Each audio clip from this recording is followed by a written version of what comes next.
Jamar Perkins. It's crunch time.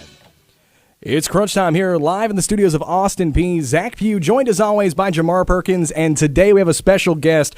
Dr. Rob Barron will be with us today. Dr. Barron, thank you for joining us. I am a special guest. Hey, there's nothing wrong with that. I'm happy you're here to the nth degree. For those that don't know, Dr. Barron is the department chair for the Department of Communications here at Austin Peay State University, and is one of the coolest people I've gotten to meet on campus. I will admit that as well, even though our definition of cool is so much different from other definitions. Yes, I mean, if cool is playing with plastic models and watching old nerdy movies, then yes, I'm cool. That's cool to me. All right. But as always, I like to start off this show with how was your weekend? So actually, Dr. Barron, I'd love to start with you. How was your weekend? My weekend was really good. I had a chance to give some students a tour. Gov's Preview Day happened on Saturday, so we got to show many students what they could come and do at Austin Peay as students here in our department. I got to give a tour to a student. Shout out to Aiden Davis at CHS, who was very interested in coming and doing sports broadcasting here. So got to show him around, gave him a tour of our production areas, walked him across the field. He seemed pretty awestruck by all that, so that was great. And then that was Saturday. Then Sunday, we watched the football game. We watched some football. We just relaxed. Came back on Monday. Now we're here. Right, now we're here. Yeah, and the game you watched on Sunday, I'm assuming was who now exactly? Because I know the Titans weren't playing. That's so I gotta right. ask. No, we just flipped around. I mean, we are. My wife and I are Titans fans. We came from Minnesota. We were Vikings fans, but the Vikings, right. As we'll talk about, I'm sure later. We will. But we just kind of bopped around and watched whatever game was on. It was an okay day. My wife's a much bigger sports fan than I am, so I'm probably going to be channeling her a lot. As I talk about this, because it'll all be stuff that she has yelled at the TV as we've been sitting there watching various sports. Hey, no worries at all. No worries at all. Jamar, how was your weekend, buddy? Pretty good weekend. Got to relax, watch some sports, like Doc said, and it's weird too. I think you talked about it earlier with the show, how your family just came into town. Your wife was on vacation. Yeah. My wife just went on vacation, so I'm home alone for the week. It's pretty nice. Video games late night. Just it's You're cool. in so much trouble now for admitting that out loud on air. I do miss her. Yeah, there so you go. much. There you go. Way to save yourself. So much. Way to save yourself. See, I was going to do that when my wife was gone, but I'm old, so 8 o'clock would roll around, and I'm like, it's time to go to bed. Well, and my dog is also used to going to bed at 8 o'clock, 9 o'clock at night when my wife goes to bed because she teaches and she has to leave early in the morning to get down to Dixon. To teach, and so the dog looks at you when you're awake, right. And it's like, why are you keeping me awake? It's bedtime. I'm like, sorry, bud. My dog, I wish my dog did that. My dog just stares at me and is like, move. Do something. Move. Stop staring at your computer, please. How was your weekend? My weekend was good, man. Other than getting to see a very disappointing Ravens game because Lamar Jackson ruined it in the fourth quarter. Other than that, I had a great weekend, man. Chance to catch up on some stuff. Classes. My second wave of classes started technically to yesterday, but for me they started on Monday, so I went and started getting ahead of work and all that. That gives us a chance, though. I want to jump straight into APSU football. As Jamar, you and I, and even Dr. Barron, you were there at the game too, as you said earlier. We were all there to see the Battle of the Border against Murray State, and we got to see Austin Peay get their sixth win, I believe, in a row against Murray. 52-17 was the final score. They do have a bye week this week. They're awaiting the chance to face the Jacksonville State Gamecocks. Jamar, I believe you have more about that game that we got to watch on Saturday. Yeah, I mean, it was a really fun game against Murray State. We saw some people step up for Austin Peay that we might not usually see. Obviously, that's absolutely true. When you talk about Mike DeLillo, he had a good performance, which I know you talked about him being on the watch list. You said he is Walter on. Payton. He's on the watch list. He is he's one of the 2 watch list candidates right now for the ASUN conference for the FCS Walter Payton Award this year. That's awesome. And it's remarkable to be in that. Talking about it, too, want to drop his name, James Burns. That was a guy that Burns. We talked about Dre McCray coming into this year. We knew that he was going to be the top receiver. Everybody had eyes on him. But to be able to see him come into this program and really shine, guys like Trey Goodman, other receivers, that receiving core is really nice. Kind of compared to last year, we saw Dre McCray, it was kind of more like when Nico Harley was the prime-time receiver for us. Then we saw Dre McCray. So it's always nice to see in college athletics that breakout star, the person that you don't really expect in the beginning of the season to kind of show out and show off. So I really appreciated watching that. But it was really cool to beat Murray State. I mean, it was nice. Honestly, that was the second best game for me to I think to see. I was really looking forward to the Murray State Austin Peay game, but I think this is like the first time I've ever, as an Austin Peay student, being excited for another game, and that's, of course, is that UT-Alabama game that we're going to talk about. And it's funny to say that. I want to drop this in so people know. When we're at Fort Terrace Stadium, the game is almost over. Both games ended like the exact same time. Yeah. Rocky Top played in Fort Terrace They Stadium. did. Which is it was a really cool moment. In the middle of me calling what happened to the final parts of that game in our post-game show, all of a sudden you hear Rocky Top, you'll always be. It was great for anyone who's UT fans. Me personally, not a diehard Vol fan, but no, because the whole Alabama Vanderbilt lose fan. nice. I mean, is it I think nice? it is. I mean, as much as they've won. And seeing that underdog, I'm always going to root for an underdog. I mean, I agree with you. General, I rooted for the underdog too, so I don't blame you there. And I do think it was nice actually to see Bama get knocked off by UT for once. I will say one of my favorite things in college sports is sad Alabama fans. Just because they do not look sad very often. Alabama is a very dominant team. Mm-hmm. Nick Saban is a heck of a coach. He does a great job of getting his team to be a dominant player in college football. The dissonance of seeing Alabama fans in the stands looking despondent when their team is doing poorly, we don't see it very often. So and this is not to say anyone who's an Alabama fan, I'm sorry, I'm not taking joy in your pain. I am. But I just think it's so odd to see Alabama fans be so upset, and they were clearly very upset on Saturday. Oh, absolutely, and I think that's a great transition to let us look at the college football rankings right now. As we know that Georgia State at number 1 at 7-0, Ohio State at number 2 at 6-0, Tennessee at number 3 at 6-0 as well, as they moved up 3 spots from the 6th spot after beating Alabama. Michigan at number 4 right now at 7-0, Clemson at number 5 at 7-0 as well. Alabama 6-1, sitting at number 6. They just switched with Tennessee. Ole Miss moves up to number 7 at 7-0. Got TCU moving up into the top 10 at 6-0. UCLA makes the top 10 appearance finally at 6-0. And Oregon gets back into the top 10 with a 5-1 overall record. We mentioned this last week at the show. We asked, how bad would Alabama fall if they lost to Tennessee? They didn't fall that far. No, they didn't fall that far. And not just that they did not fall that far, to what you said, kind of bouncing back off to those Alabama fans, I even watched Alabama fans kind of go after UT fans for how they reacted to winning the game, to all these other concepts. And we don't even see Reese Britt right now. For those that don't know, Reese Britt's still probably in Knoxville somewhere. I think everybody's got a picture, if they'll put that up for graphics for me real quick. That picture right there is Reese on the football field getting a chance to congratulate his home team that he got a chance to see. I want to say this, too. I've seen this post, and I've seen people talk about it a lot, but it was, I think Nick Saban said it. He said, when a team beats Alabama, goalposts are taken down and everything, the field is stormed. But when Alabama wins, it's just another Saturday. So I mean, and that's true. Yes. Yeah. That's true. And a lot of Alabama fans said that too. But the problem is you lost last Saturday to a team that you probably could have beaten. they don't need to lose again. I'll say that. Who, Definitely. Bama? Yeah, and they did come close a couple weeks ago. So, I mean, this is definitely a different Bama team. That's what people talk about. That's what Reese talked about in this chair. He I've said said it too. It's a different year. It's a different year for Tennessee. It's a different year for Bama, and I think that's what happened. But I feel like bouncing back after the loss. You have something to say? Well, I was going to say, I think we're seeing some parity now in college football. I mean, I think for a long time we've seen very dominant programs, Alabama, Georgia. Right. I think we're starting to see now where other programs have decided to step up and invest the resources in college football that I think Alabama and other big SEC schools have for a long time. So I think all we're seeing now is just the fruits of that choice of investment. And I think I don't think that this is the end for Alabama. I think they'll certainly continue to be a dominant team going forward. But I think this question of do they continue to be as dominant a team in the future, I think we have to see. I mean, what happens as more and more colleges choose to realign, move conferences, realign the schedule. How does that affect this larger situation that we've had in college football for the last 10 years? Absolutely, and I actually would like to build off of that if I can.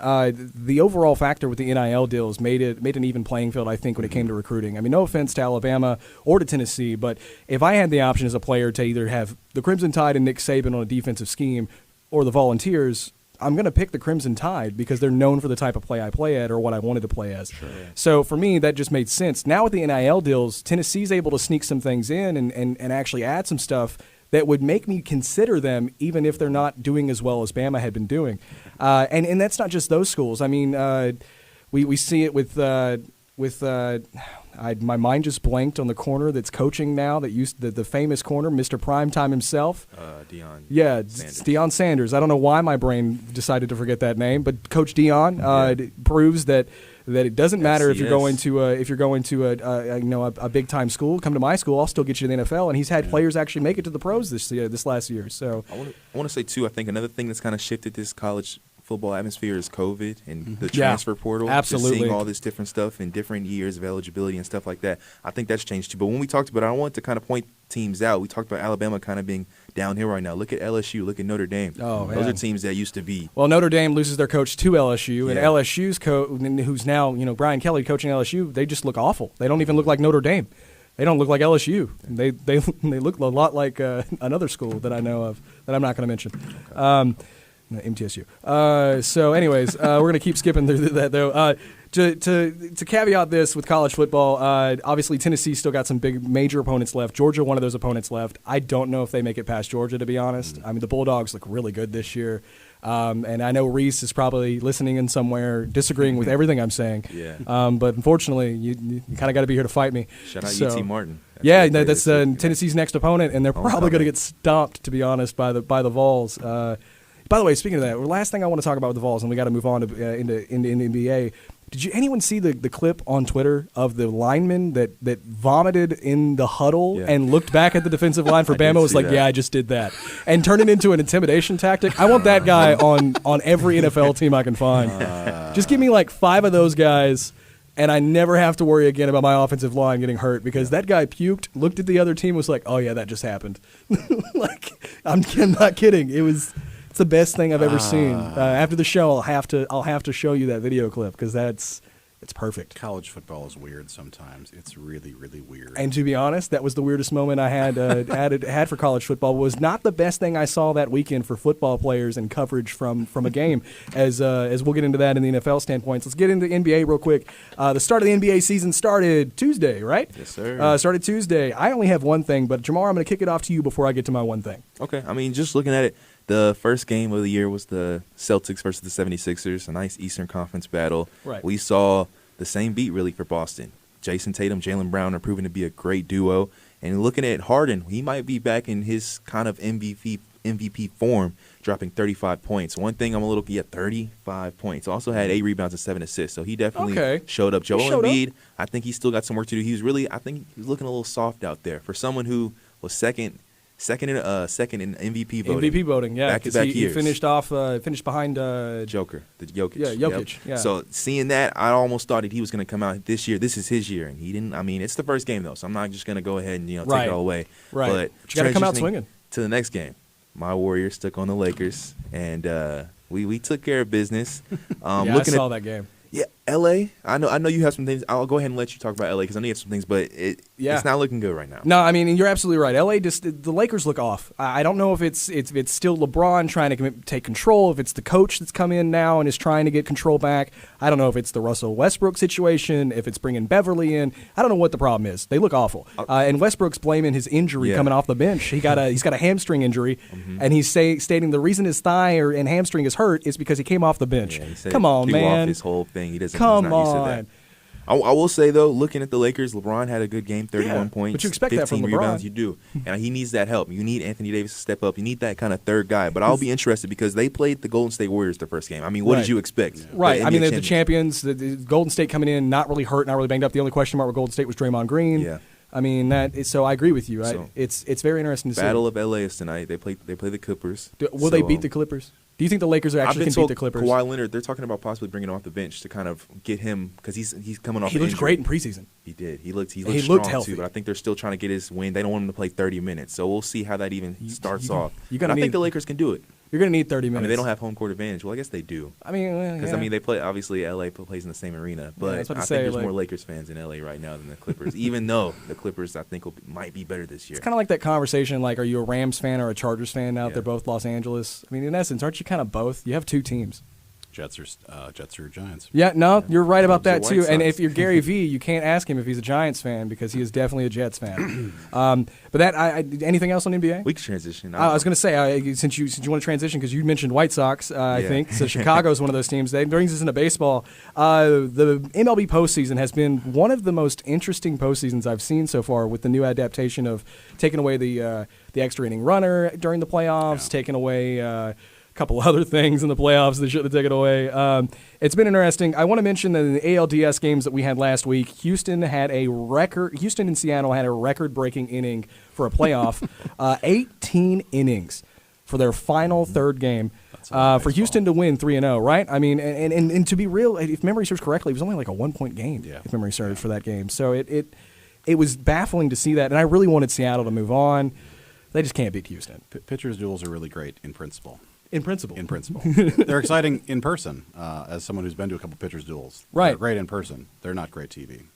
And right now, Major League Baseball is giving out extra money if you hit a home run. Right. I mean, every home run hit right now, and for those that don't know, every home run hit right now in Major League Baseball, or in all of the playoffs right now, they are donating X amount of money for that home run to hurricane relief for Florida that just happened for the Hurricane Ian, I believe, was the last hurricane that came through. So that is a great thing to hear if you were a relief needing relief fund and stuff like that, I guess. Yeah. With Aaron Judge still being in the playoffs. Yes. Well, I think for me the MLB playoffs, the most interesting side is the National League side. If I look at the American League side, there's some perennial favorites in there. The Guardians, the Yankees, Houston. Right. Guardian's such a great name, right? I know. And I mean, I'll do it every year. I will say I wish the Twins were there, but you and I both. The Twins, they had a rough end of the season. But just these teams that are on the National League side, I mean, these are teams that have not been in the playoffs for a long time. As we talked about before the show, this Philadelphia Cinderella story.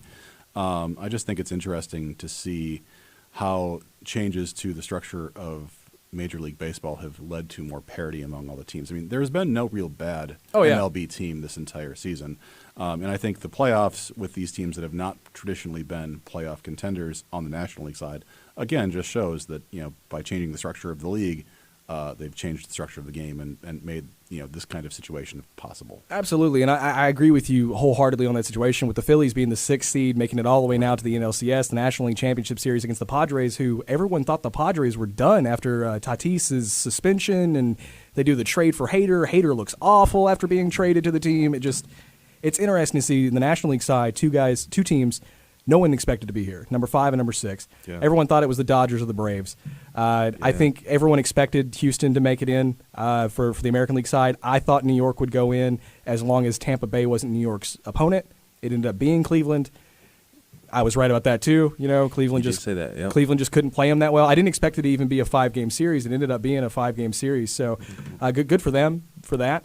I just don't see how that was a big series for New York. But connecting sports, Philly's very turned up right now. I know Philadelphia is having a great time, and I think that's a great transition right now. We can't. I want to say too, looking at it too, I like connecting things. I feel like the Braves and Cardinals. When I think of Tennessee, I think of that's mainly mostly their fan bases. That's their fan base. Or the Reds. It's like seeing those two teams lose. It's kind of like the Tennessee win over Bama kind of lifted some spirits for some of those fans listening in baseball, I think. I will add and caveat, you do have the rare Orioles fans in Tennessee, like a few of my family members and Reese and myself, But I do agree with you. I think mostly you see Atlanta and St. Louis here, and with Nashville rumored to get a team, possibly the Tampa Bay Rays, in the coming future, as our resident Phil Woods likes to say, at least by 2025 to 2030, I think is when they're going to get a team, is every time we talk about the baseball teams for Nashville. So I think Tampa Bay will be the one that moves personally. But out of all the teams that are there, I am still, like as you said, shocked. I mean, it's so crazy to see this. I do got to ask real quick, obviously with both of these teams going, New York versus Houston right now. There's only been a 1 game played. They will play again tonight. Out of those two teams, Jamar, I'm going to start with you. Who do you think you got going for that one? Houston. All right. Dr. Barron. I don't want to say it, but I really do think the Yankees are going to pull it off. I agree with you. They're the evil empire, right? They are. I mean, it's the robots, man. The New York robots. And Judge is just a monster. I mean, he's having a monster season. He is. And I think that monster season is going to continue into the ALCS and on into the World Series. I absolutely agree with you. And in switching gears looking at the two teams that were not originally predicted to go in at all, the Philadelphia Phillies and the Padres here, the San Diego Padres. Out of those two teams, Dr. Barron, I'll start with you for the National League because it is the most intriguing one out of all of these. Yeah, Who do you got? I'm going to say the Phillies. I would like to see the Phillies go on to the World Series. I think it'd be good for Philadelphia. The Phillies have not been a contending team in a long time. It's been a few years for sure. Then again, neither of the Padres, but I'm going to pull for the Phillies. I think the Phillies are going to come out of the NLCS. I have no idea what happens when and if the Phillies end up playing the Yankees, right? Or Houston, Houston. Even though Houston has the lovely cheating scandals, I still agree with you. I think the Yankees will win that as well. Yeah. Padres cost me $342. So I knew we hadn't had FanDuel mentioned at all today. I'm gonna say really quick. Started off, obviously, I had the Warriors, had the Dodgers winning the World Series. Cash out was it like $90? Mm-hmm. After they won Your the wife's first so game gonna against kill the Padres, you. I was like, oh yeah, I'm gonna let it ride though. I'm gonna let it ride.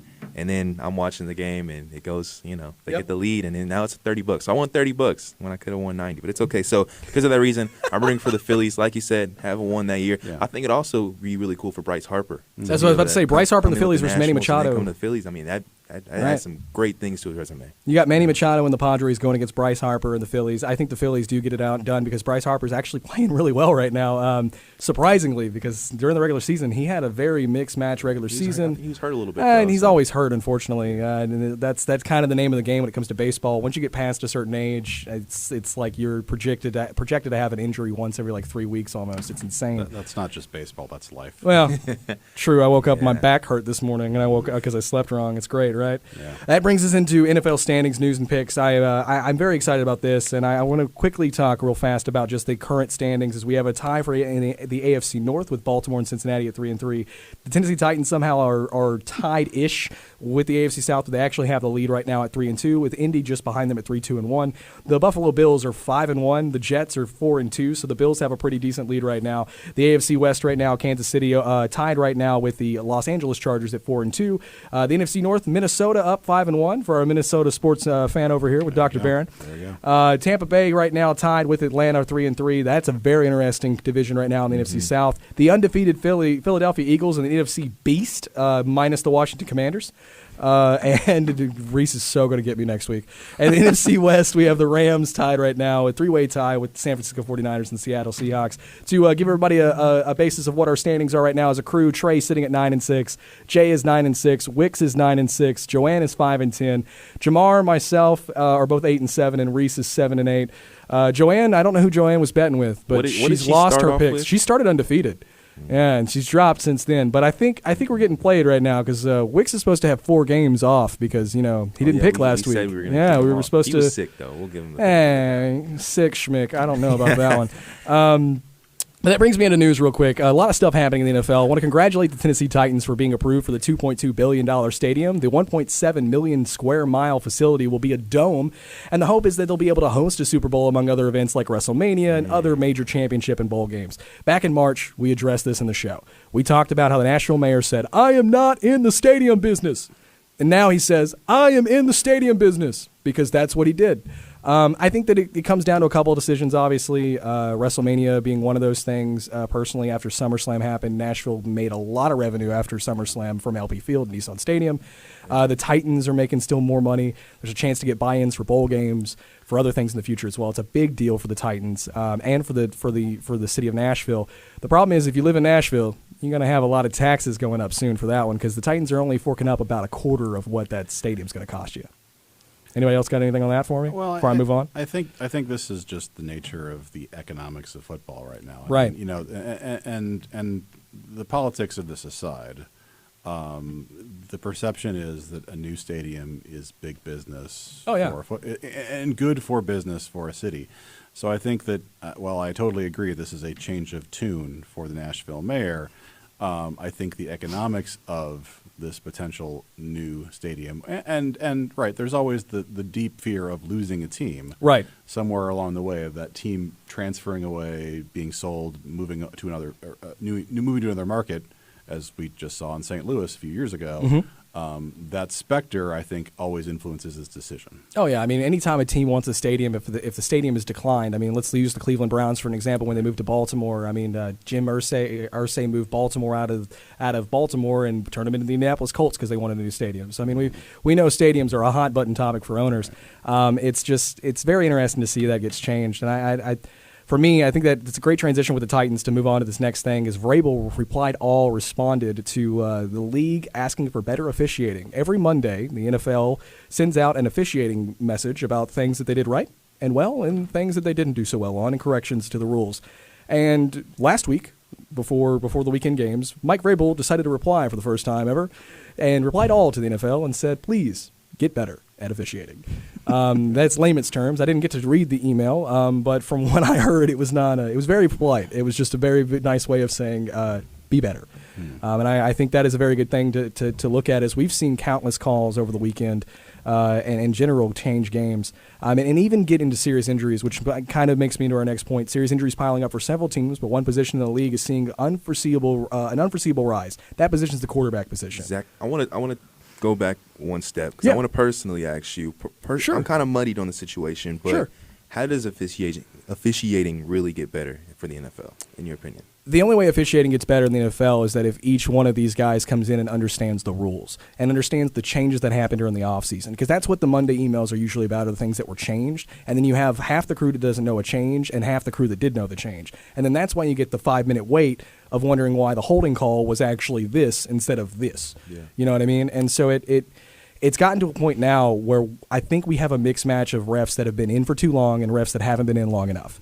And we just don't have enough people getting experience for it. And that's where we're having problems at. You know, I think there's also the issue, too, of we're now increasingly doing sports and officiating sports on precision, right? So we care about where that player's foot comes down. Are they inbounds? Are they out of bounds? But we're still leaving those precise decisions to humans to make, right? And I think about this to go back to our discussion of the MLB, right? The MLB is moving towards an automated strike zone where the computer's going to call balls and strikes. So they're going to take the umpires out of that equation entirely. Perfect call for me, by the way, if I think so. Which I don't disagree either, but it also takes that human element out there. It does. And so I think one of the things that I think we're also seeing, too, is that officiating is a human enterprise. It's done by humans. But now that we have so much information coming at those humans and we can criticize those decisions so much afterwards, that's where I think that discrepancy is, right? I mean, the official in the moment of the game is calling the action as they see it. Right. Replay, of course, changes it completely. As you both know, as people who are calling the action on the field every Saturday, that replay is a really powerful tool, but it's not always as available as the officials would like it to be. So exactly, and I mean, the thing I always get, and back to what your question was too about how it changes. Each network has come up and stated stuff like, we have an officiating, an official officiating person so that they can give us the rules, and then they watch the video and they give one answer, and then everyone else gets a different answer. And so to me, you got to stop doing that. First and foremost, if fans don't know that it's wrong, then they're not going to question it. Yeah. And the thing is now the fans know that it's wrong, and you're also giving them an opportunity to know it's even wrong too.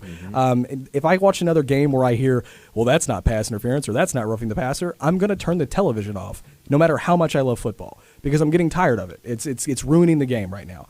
And to move forward, so serious injuries obviously piling up for several teams. A lot of quarterbacks having problems. Carson Wentz has a broken finger. But on the top of that, Pittsburgh's also had problems as well. Washington and Carolina are all wondering who's starting there. But on top of that, Tua's coming back. Tua looks like he'll be back this week to play against Pittsburgh.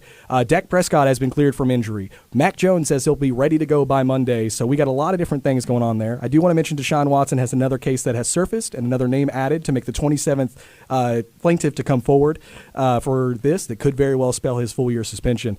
But with that being said, I do want to mention Robbie Anderson being traded to the Arizona Cardinals. Coach Steve Wilks, the head coach for Carolina Panthers right now, that was his former team. He traded Anderson after having Anderson for 1 week.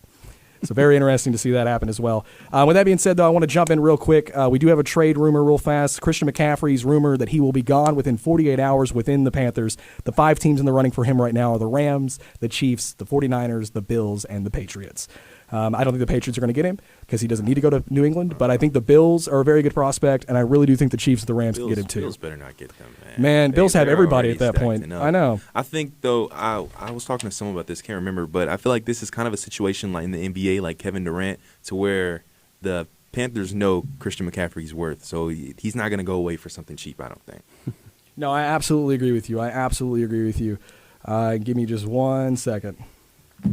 Sorry about that. Time frame is getting a little tight here, as always with crunch time. So I'm audible in a little bit more and just granting us just a little bit more if I can on time for us. How are we looking? Right now, just a little bit under 30 seconds left inside our actual show. So I'm going to push this back a little bit more, and so that way I can get our picks in real quick, talk about a couple more things real fast. I know I'll get killed after this, so this might be my last crunch time show with all of you gentlemen. I really appreciate you being here with me. You'll be okay. I figured. With that being said, I do want to mention I am the boss after all. After all, yes, I do have the boss with me, so I'm going to be safe. I'll hold you to that one. Well, within reason. Right. Thursday night football, the Saints versus the Cardinals. We have Arizona right now favored by 1.5 points. The Saints do get a wide receiver back. Looks like not as much question marks with some of the injuries. There is still a bunch of injury question marks for them on the defensive side of the ball. The Cardinals getting back D-Hop from suspension. Got a new wide receiver in Robbie Anderson since Marquise Brown is hurt, which we all knew that was going to eventually happen anyways. And so it's a very interesting time for this Thursday night football game. I have personally got the wait, hold on. Yeah, I've got the Saints winning that game. Sorry, I don't know why I said the Cardinals. I got the Saints winning that game. That's what's going to happen. Yeah, because I think the Cardinals probably will win. I've been wrong on Thursday night a lot lately. Yeah, it happens. Because the Thursday night games have been trash. You don't know who's going to win. Because the Broncos, we were so hopeful for Russell Wilson and the Broncos, and what has happened in Denver? They traded one bad quarterback away to get this that they could have drafted 10 years ago and at least gotten him one time in the Super Bowl, and now it's just bad. Anyways, Saints and Cardinals. Cardinals. All right, Dr. Barron, who do you got? I'll take the Cardinals. You take the Cardinals as well. I honestly think the Saints have this one. I'll go over here with our lovely little board that I've got. Trey has also got the Cardinals. Jay has got the Cardinals as well. Wicks has got the Saints with me. So it looks like Wicks and I are the only two gamblers here in the group today. Cardinals for Joanne as well, and Reese also took the Cardinals as well. I think it's a fair point. Arizona's got the better team, but favored 1.5 points at home. Could be anybody's game at that point. Let's look at Sunday Night Football real fast. The Pittsburgh Steelers coming in with a big question mark at quarterback, and the Dolphins look like they're getting Tua back. Very well. Miami favored by 7. It's in Miami. Dr. Barron, I'll start with you for this one. Who do you got for this game? I'm going to go with Dolphins. I think Tua coming back is going to be a jolt for the Dolphins. I think that's what they need, and I think they've got an interest in doing well. I think it's going to be a rallying cry for the team, and I think they're all going to rally around Tua coming back. And I also think, too, the Steelers just are not who the Steelers have been in the past. I absolutely agree with you. Other than defense, and they beat Tom Brady with Mitchell Trubisky, I don't think the Steelers can hang with the Dolphins with a hopefully healthy Tua coming back, as he admitted to being unconscious in that last hit that he took.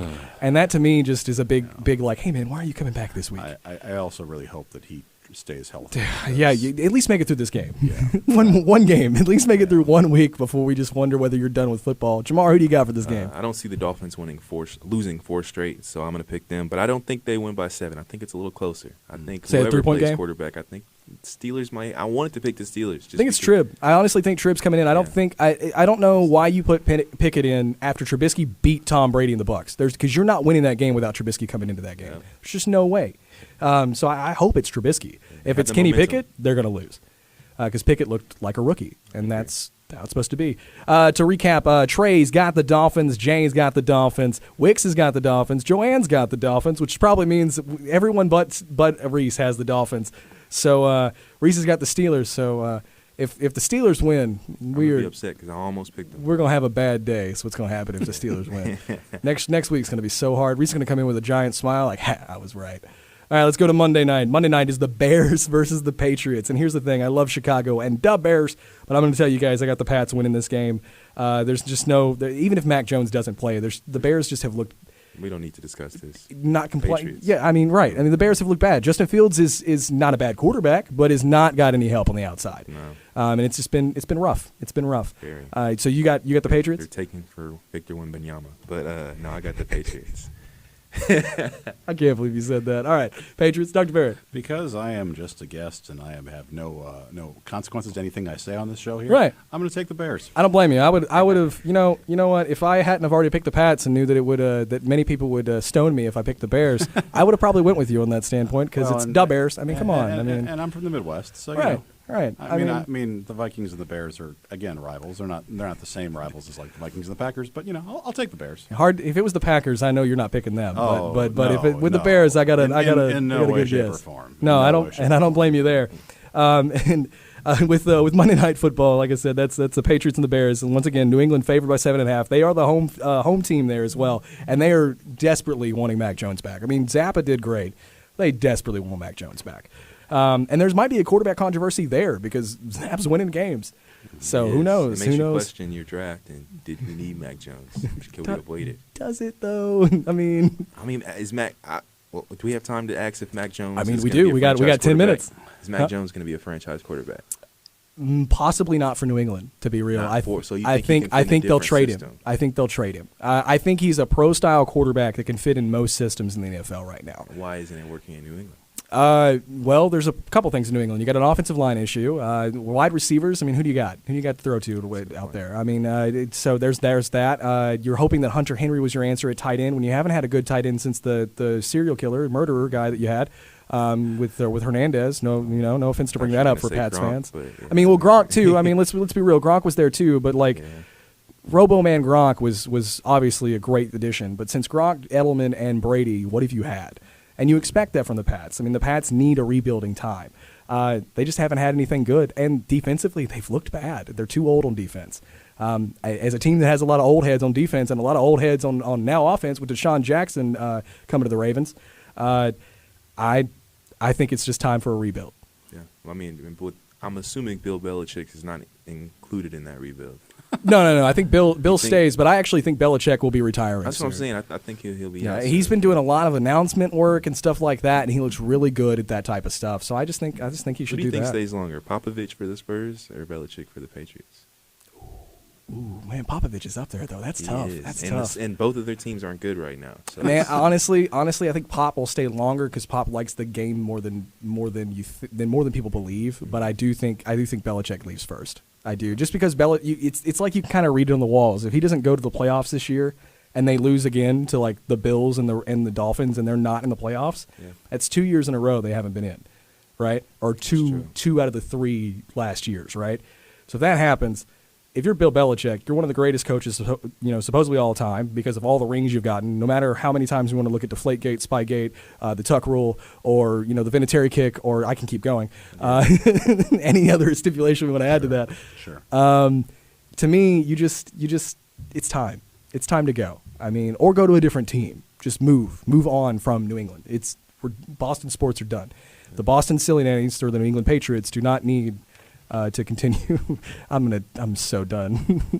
Anyways, game of the week this week brought to you by Wix. Wix, thank you for the game of the week as you picked the Indianapolis Colts, formerly the Baltimore Colts back in the day, and the Tennessee Titans, formerly Houston Oilers. Titans and Colts have a great history. Obviously, they're division rival. I got the Titans winning this one, guys. I just think it's time. The Colts have looked terrible, and the Titans are leading the division. The Colts, if they win this game, they take over the lead in the division. The AFC South has looked awful all year. I'm just hopeful that Derrick Henry and the Titans can get it done. I think the Titans get it done too. At Nissan Stadium, I think that their best football is ahead of them this season. So I think that they're going to get things together, and I think they'll take care of the Colts. Right. I mean, it's not a hard schedule for them the rest of the year, to be honest. And Dr. Barrett? Well, I was going to say I think the Titans take this game. I mean, if they're coming off a bye week, it's at home. I think it's their game to win, and consequently also their game to lose, and I don't think they'll lose. Absolutely. That is a noon kickoff game, for those that don't know, and I have to go through Nashville that day, so pray for me, because that's the bad part. I'm sorry. I have a bunch of Vikings fans. My dad is coming down. My dad and his wife are coming down to visit this weekend, so they're bringing their Vikings fandom with them. That's great, though. I mean, 5-1, and I don't even know who are they playing this week. I know they're playing somebody this week. Thank you, Jamar, for that. And while you're doing that, we got a couple minutes. I do want to mention this quick little segment here because I didn't get a chance to do it yet.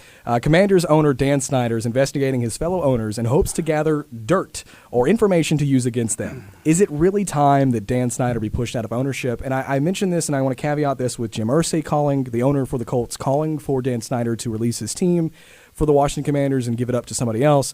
The Commanders responding back saying it's too much to call for him to leave, that's just uncalled for, to ask him to remove himself from the team's organization.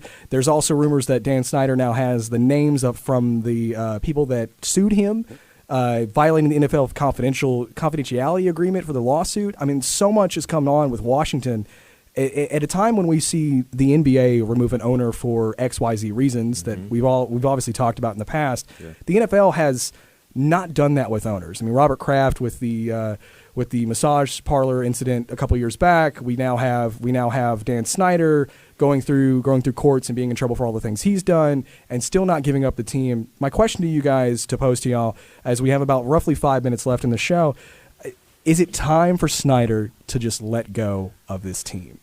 I mean, I think the problem is that because the NFL is such a big business, players have so much more power than they do, or I'm sorry, owners have so much more power than they do in other leagues. And certainly owning a major pro sports franchise, it's a big business everywhere you go. But the NFL is so big. I think it's hard to push an NFL owner to do anything. Okay. And I mean, and this is obviously caveated to Jerry Jones getting in fights with Robert Kraft now about Roger Goodell and the commissioner, as well as we do mention that as well. More owners and also coming out about Dan Snyder. Jones was cited as one of those that had gotten dirt, like Snyder had dirt on him. So I agree with you. I think owners right now in the NFL are untouchable compared to owners in the NBA. I think it's weird. It's messy, man. Right. Just the whole organization. You wish, you didn't have to deal with stuff like this. But the way it looks is Snyder should be pushed out. But will it happen because he's an owner, because he's in this top position? I don't know. Well, I guess we'll just have to see. I personally think that if you're Dan Snyder right now, and no matter what's true, what's false when it comes to whether you're gathering dirt on the owners or whatever it is you're doing, you got to stop. Yeah. You got to stop. If you want to keep your team, and you want to keep this franchise within your family that you've talked about how we've had it for such and such time, and this has been the name for so years, but now we're renaming it to this name, and da-da-da. If you're wanting to do all that, and you go through all that process to try to maintain as the owner, maybe stop putting your name in the news for like 5 seconds and learn that you have people around you to keep you hidden. I mean, Amy Strunk Adams, the daughter for Bud Adams, the owner for the Tennessee Titans. Titans a couple years back were in trouble for multiple people having ownership of the team and not clarifying who the direct owner was for the team. I don't know if you guys remember hearing about that in the news. It happened for a couple of years. NFL was losing it. They thought that they were going to have to fire all of them and just recreate the whole team, maybe possibly move the team out of Tennessee. It was a whole big ordeal, right? This reminds me of that situation. Dan Snyder is creating such a problem for the league. At this point, if you're Goodell, you're the commissioner. Doesn't matter if the owners give you and tell you what you should do and you're the puppet figure or the hand or whatever we want to call it. You know what I mean? If you're the figurehead or whatever it is. At this point, if you're Goodell, you've got to step up and go, look, either you stop doing what you're doing or you no longer own your team. Because at this point, he's damaging their business. Because I know plenty of people that watch that team, other than Reese, that are jumping ship off that team because they're just tired of Dan Snyder. But does the NFL care? Because, I mean, that is a very good question. Are they going away from the Commanders, or are they going away from the NFL in general? Because, I mean, I think here, to your point, right, the NFL just cares about fans as a whole. Right. So if I'm not watching the Commanders anymore on Sunday, does it matter which team I'm watching at that point? But I'm still watching football. Right. I mean, sure, it's bad for the organization. Sure, it's bad for the team. But does the NFL care? And that, I think it's your point about Goodell as the commissioner. I mean, his vision, even though he may be a figurehead for the owners, I mean, his vision is of the league as a whole. And if the league as a whole is continuing to maintain its viewership, right? Does it really matter? Does it really matter? And I think that's why we see NFL owners get away with so much. Right. Because the Patriots didn't lose any money for Robert Kraft's incident. The Cleveland Browns are making more money, if you think about it, off the Deshaun Watson incident. Yes. The Texans are going to make more money when Cleveland comes to town week 13, when Deshaun Watson comes to town week 13 to play them. It's all over the league. I mean, we've seen this instances. And speaking of Deshaun Watson, that 27th case that pops up, that judge gave her 24 hours to put her name on it. She instantly did it within 24 hours. Pretty crazy. I want to thank you both, gentlemen, for coming out here today and just taking time out of your day to be with us. We're always grateful, thankful for this. Jamar, obviously, thank you so much. You're here week in, week out. Dr. Barron, anytime you want to sit in, feel free to come in and sit in with us. I have enjoyed you being here. Well, you know. It's awesome to have another fan standpoint other than like the Warriors or the Commanders or who's your football team? I don't have one. Oh, yeah, he doesn't have one. See what I deal with? We didn't even talk about the Gophers, but that's really okay. 'Cause they've had a rough couple weeks. They have had that. Reminder: you guys can catch us on APSU at APSU CrunchTime on Instagram and Twitter, and on Podbean as well. Just hear this show podcast as well. Week in and week out, we show you links into our show, show you tips and tricks and questions that we'll be asking within our show and all that. So catch us on those social media sites to be able to follow us week in and week out, and just in general, talk to us and see how we're doing. Quick shout out to Doc V, Steve Sawyer, David Ellison, Wix, Joanne, Trey, Jay. Thank you so much for all of you guys' help. It's been a wonderful time, and we'll see you next time on Crunch Time.